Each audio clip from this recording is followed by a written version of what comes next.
ওই ছেলে। হুম। তোমার নাম নিলয় না? হুম। অনার্স তৃতীয় বর্ষে পড়ো না? হুম। বাসা না ওই মোড়ের দিকে? হুম।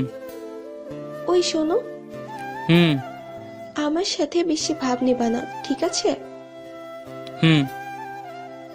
আবার বলছো? দেখছো একটা সুন্দরী মেয়ে তোমার সাথে কথা বলছে, একটু ভালোভাবে কথা বলবা, তা না মেরে তোমার চশমা ভেঙে দেব, বুঝেছো? ওকে জানু। ওই, জানো মানে? কোন সাহসে আমাকে জানো বললে? দেখেন আপু, আমারে কি হাদারাম পাইছেন? আপনার সাথে হুম হুম করে কথা বলেছি তাই বলছেন ভাব নিচ্ছি, আবার আপু বললে বলবেন কোন কালেকার আপু হন, তাই জানু বলে ডাকলাম। ওকে।